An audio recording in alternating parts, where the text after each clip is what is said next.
Hello dear aspirants and welcome back to the channel. तो guys हम फिर से आपके लिए कॉम्प्रिहेंशन प्रैक्टिस का एक सेशन लेके आए हैं जिसमें हम आपको कुछ रैंडम प्रीवियस ईयर पैसेजेस करवाने वाले हैं। So this is the 22nd part of your comprehension practice and I hope these sessions will help you before your exam. So guys, don't forget to like the session and do join our YouTube channel if you're new here.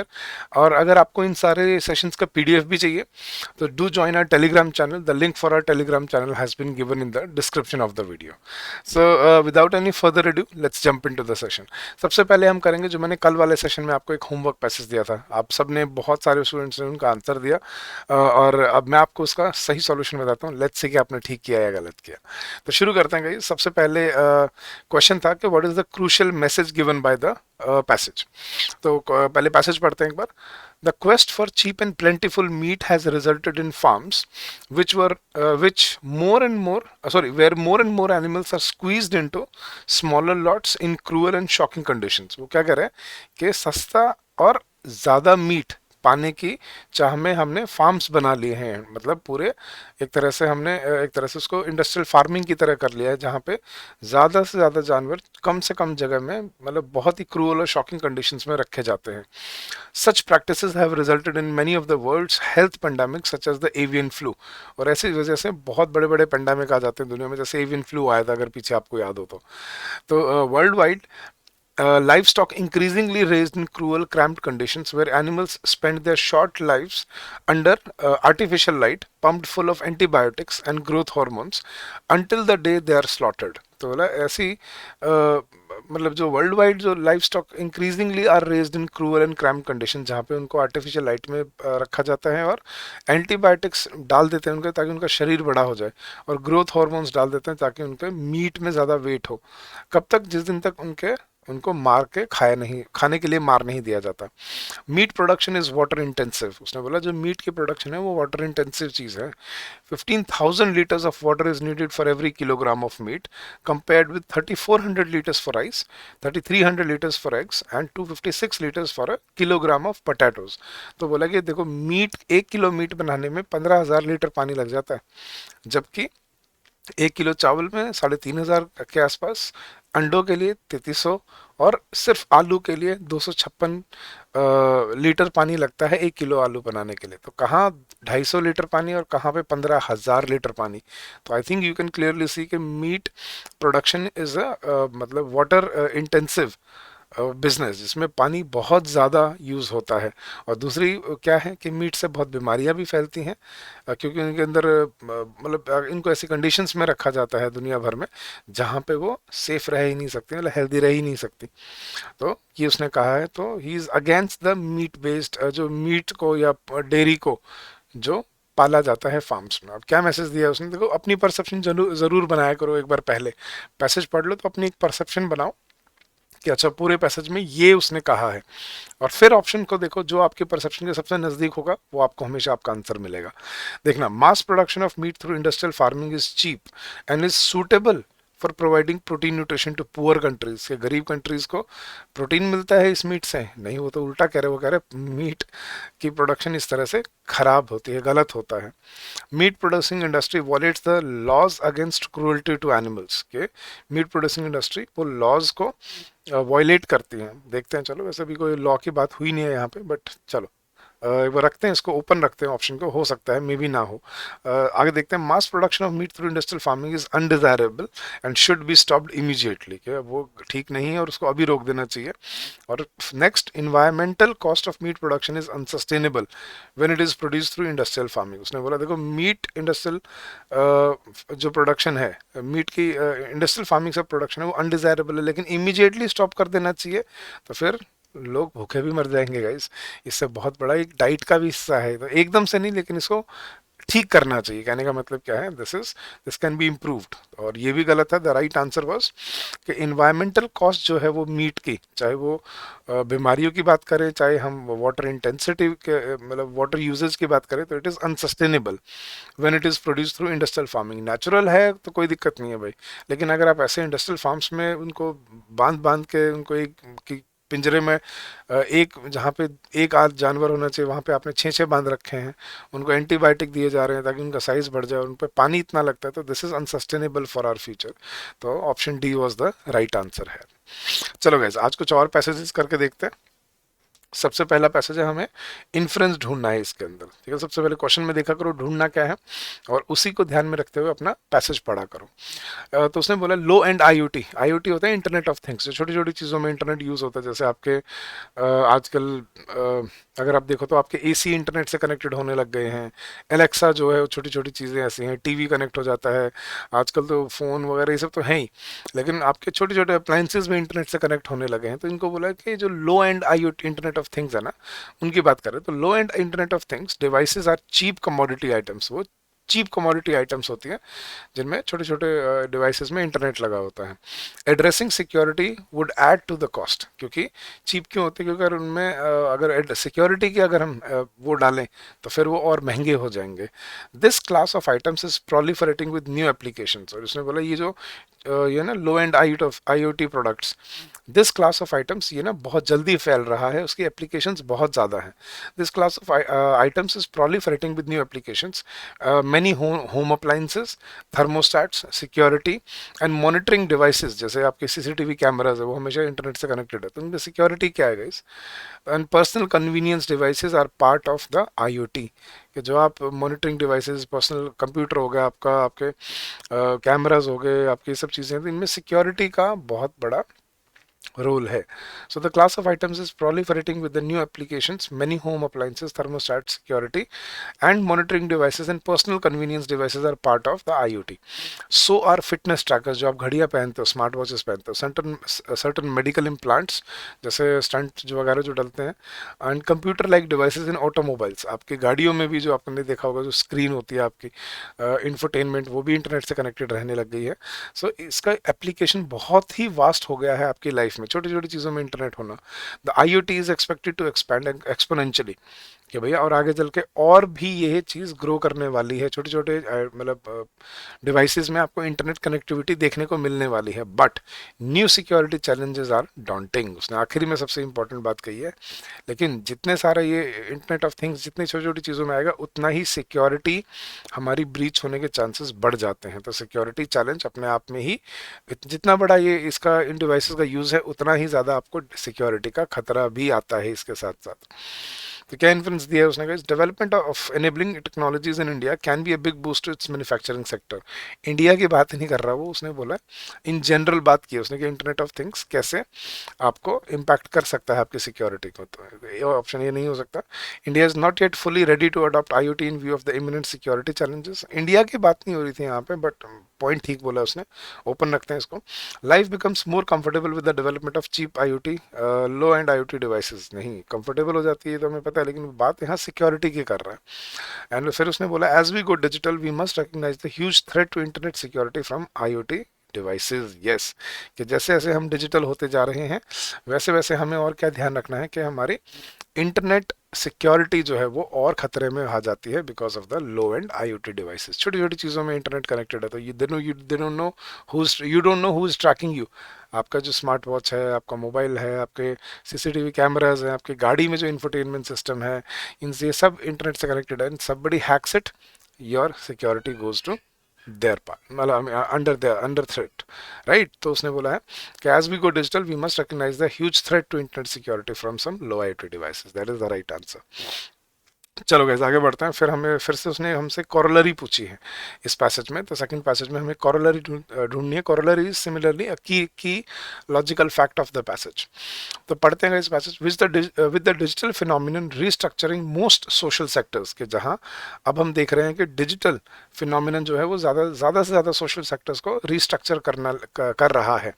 With the digital phenomenon restructuring most social sectors, it is a little surprise that global trade negotiations are now eyeing the digital area in an attempt to preemptively colonise it. तो इस ये देख के, क्योंकि हर जगह digital मतलब internet आ गया है, इसलिए ग्लोबल ट्रेड नेगोशिएशंस जो हैं वो डिजिटल जो डिजिटल डेटा जिसको हम बोलते हैं, ठीक है, डिजिटल एरिया में अब आप उनको वो प्रीएम्प्टिवली कॉलोनाइज करने की लग गए हैं, कि मतलब कि कौन कंट्री ज़्यादा डेटा माइन कर सकता है, जिसके पास ज़्यादा डेटा होगा वो उतना ही पावरफुल हो जाएगा आज की तारीख में। So with the digital phenomenon restructuring most social sectors, it is little surprise that global trade negotiations are now eyeing the digital area in an attempt to preemptively colonize it। वो सब उसको colonize करना चाह रहे हैं। Big data is freely collected or mined from developing countries and converted into digital intelligence in developed countries। वो क्या कह रहा है कि जो रॉ डेटा है, बड़ा डेटा है, उसको माइन किया जाता है डेवलपिंग कंट्रीज से और उसको डिजिटल इंटेलिजेंस में कन्वर्ट कर लिया जाता है डेवलप्ड कंट्रीज में। This intelligence begins to control different sectors and extract monopoly rents. और ये जो डिजिटल इंटेलिजेंस है ये अलग अलग सेक्टर को कंट्रोल करने लग जाती है और इससे फिर मोनोपोली रेंट भी वो उस एक्सट्रैक्ट करते हैं इससे। A large foreign company providing cab service for instance is not a work of cars and drivers. It is a digital intelligence. It is digital intelligence about commuting, public transport, roads, traffic, city events, personal behavior characteristics of commuters and driver and so on। जैसे example दिया उसने कहा, जैसे ओला उबर है आपके पास, ओला उबर India की companies नहीं है शायद, ये फॉरेन कंपनीज है। उन्होंने वहाँ देखा कि इंडिया में लोगों के पास एक फॉर्मल कैब सर्विस है ही नहीं। हम अपना पहले क्या होता था गाइस, जो रोड पे दिखा वहाँ पे हाथ दे के रोक लिया, चलो भैया वहाँ चलना है क्या, यहाँ चलना है क्या, कभी मिली कभी नहीं मिली टाइम पे। तो लेकिन जब लोगों उनको पता चला कि इतने लोगों को टैक्सी जरूरत है, उन्होंने डेटा को क्या किया, उनको स्टडी किया, उसको यूज़ किया और यहाँ पे ये कैब सर्विस खड़ी कर दी। तो सोचो देखो, मालिक बैठा है यूएसए में लेकिन कैब चल रही है इंडिया में, उसको हायर किया हुआ है उसने एक ऐप के थ्रू, ड्राइवर्स को सब इंस्ट्रक्शंस उसमें है और वहाँ से वो कंट्रोल कर रहे हैं पूरे सिस्टम को। तो इसको कह रहा है कि ऐसा डिजिटल फिनोमिना अब ये किस वजह से हो पा रहा है, क्योंकि हमारे यहाँ का डिजिटल डेटा माइन होकर वहाँ चला जाता है। तो दिस इज एन एग्जाम्पल कि बिग डेटा को हमें बहुत ध्यान से संभाल के, मतलब माइनिंग इतनी जल्दी नहीं होनी चाहिए, क्योंकि हमारा फिर क्या होता है, हम उनको पैसे देते हैं इस चीज़ के, ओला उबर के हम पैसा चार्ज करते हैं, वो हमसे मोनोपोली रेंट चार्ज करते हैं। तो ये उसने बोला है, कहना चाह रहे हो यहाँ पे। तो ऑप्शन देखते हैं guys, globalisation is not in the interest of India as it undermines its socio economic structures. कि ग्लोबलाइजेशन इंडिया के इंटरेस्ट में नहीं है, ऐसा तो नहीं कह रहा कि ग्लोबलाइजेशन नहीं होना चाहिए, वो कह रहा है अपने डेटा को ध्यान रखना चाहिए, संभाल के रखना चाहिए। India should be careful to protect its digital sovereignty in global trade talks. Yes, India should charge monopoly rents from multinational companies exchange for big data. हमें मोनोपोली रेंट्स हमें चार्ज करना चाहिए, ठीक है, नहीं, वो कह रहे हैं हमें इसको सेफ रखना चाहिए। And the loss of big data from India is proportional to the degree और value of its foreign trade. कि बिग डेटा की जो लॉस है, ठीक है, वो उसकी फॉरेन ट्रेड की वैल्यू के प्रोपोर्शनल है, कि जितना उसकी वैल्यू है उसी के हिसाब से उसको मिलता है। नहीं, यहाँ पे सही ऑप्शन क्या था, India should be careful to protect its digital sovereignty in global trade talks. कि अपनी डिजिटल सवर्निटी को प्रोटेक्ट करना बहुत ज़रूरी है, क्योंकि इंडिया का डेटा अगर जाता रहेगा तो बाहर के लोगों को बेनिफिट होता रहेगा। So option B was the right answer है। चलो गाइस आगे बढ़ते हैं। फिर से उसने कॉरलरी पूछी हमसे कि की logical fact from the passage, तो पढ़ते हैं। The rural poor across the world, कि दुनिया भर में जो गरीब लोग हैं जो गांव में रहते हैं, the rural poor across the world including India, India को इंक्लूड करते हुए, have contributed little to human induced climate change. क्या कह रहे हैं कि इंडिया के मतलब दुनिया भर में जो गरीब लोग हैं उन्होंने बहुत कम कंट्रीब्यूशन दिया है क्लाइमेट चेंज मतलब ग्लोबल वार्मिंग में। Yet they are on the front line in coping with its effects. लेकिन बावजूद इसके कि उनका सबसे कम कंट्रीब्यूशन है ग्लोबल वार्मिंग में, सबसे ज़्यादा प्रभाव ग्लोबल वार्मिंग के, क्लाइमेट चेंज के गरीबों को झेलने पड़ते हैं। तो उसने क्या बोला है, the rural poor across the world including India have contributed little to human induced climate change, yet they are on the front line in coping with its effects. Farmers can no longer rely on historical averages for rainfall and temperature. उसने कैसे example दिया कि कैसे गरीब झेलते हैं global warming का सबसे ज़्यादा नुकसान। उसने बोला जैसे फार्मर्स हैं वो अब हिस्टोरिकल एवरेज जो रेनफॉल की है या टेम्परेचर के उस पर डिपेंड नहीं कर सकते, क्योंकि क्लाइमेट चेंज हो गया, ग्लोबल वार्मिंग हो गई है। The farmers can no longer rely on historical averages for rainfall and temperature and the more frequent and extreme weather events। तो मतलब वो अपने पहले जैसे उसको प्रिडिक्ट कर लेते थे कि इस महीने में बारिश होगी, इस महीने में गर्मी होगी, वो अब नहीं कर सकते। क्यों? क्योंकि अब वो क्लाइमेट चेंज हो गया है, और एक्सट्रीम इवेंट्स के खिलाफ, मतलब के अगेंस्ट भी वो कुछ नहीं कर पाते। तो farmers can no longer rely on historical averages for rainfall and temperatures and more frequent and extreme weather events such as droughts and floods they can spell disaster. तो वो किसानों को बर्बाद कर सकती हैं ये चीज़ें, जैसे बाढ़ आ गई या फिर सूखा पड़ गया ना। And there are new threats, और अब नई थ्रेट्स भी आ गए, such as sea level rise, के सी लेवल राइज जो कर रहा है, and the impact of melting glaciers on water supply, और मेल्टिंग ग्लेशियर्स का वाटर सप्लाई पे जो प्रभाव है वो भी नुकसानदायक है गरीबों के लिए। How significant are small farms, उसने बोला ये छोटे जो फार्म्स हैं ये कितने ज़रूरी हैं। अब इनकी इंपॉर्टेंस भी देखते हैं एक बार। As many as 2 billion people world wide depend on them for their food and livelihood. There are total about 6-7 billion people. तो उनसे आप बोल सकते हो कि 25 to 30% जो लोग हैं वो ऐसे स्मॉल फार्म्स पर डिपेंड करते हैं अपने ज़िंदगी के लिए, मतलब रोज़मर्रा के खाने पीने के लिए। So as many as 2 billion people world wide depend on them for their food and livelihood. Small holder farmers in India produce 41% of the country's food grains. India की अगर बात करें तो 41% जो फूड ग्रेन है, जो फसलें हैं, वो ये छोटे फार्मर्स उगाते हैं। तो small holder farmers in India produce 41% of the country's food grains and other food items that contribute to local and national food security. जिससे लोकल और नेशनल फूड सिक्योरिटी को प्रोटेक्शन मिलती है, उनको सपोर्ट मिलता है।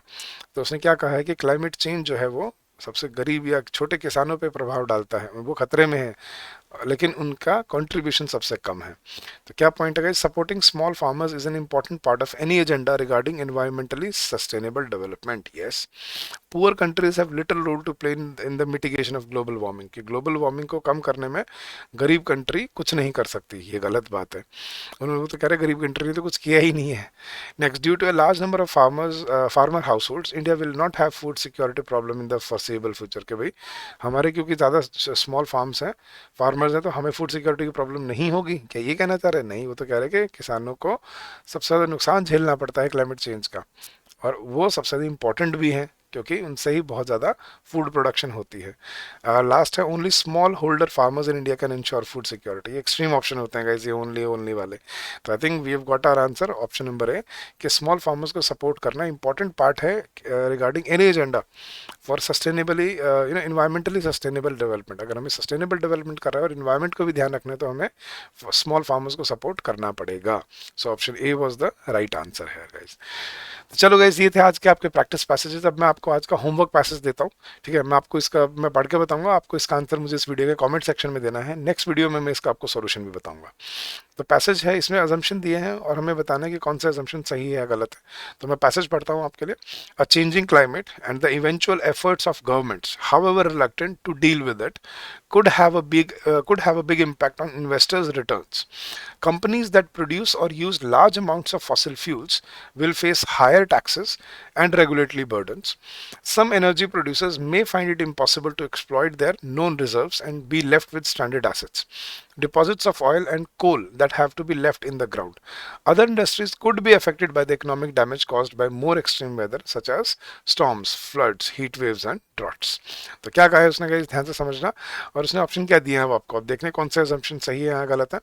Governments and companies need to be adequately prepared to face the climate change. Extreme weather events will reduce the economic growth of governments and companies in future. Yeah, ignoring climate change is a huge risk for investors. So you have to choose which of the assumptions is valid, और फिर नीचे आपको solution, ये जो option दिए हैं इनमें से चूज करके मुझे आंसर बताना है इस वीडियो के कमेंट सेक्शन में, ए बी सी या डी क्या आंसर आने वाला है। तो कहीं से होमवर्क से और ये पैसेजेस से आई होप आप सबको हेल्प मिलती होगी अपनी प्रिपरेशन में।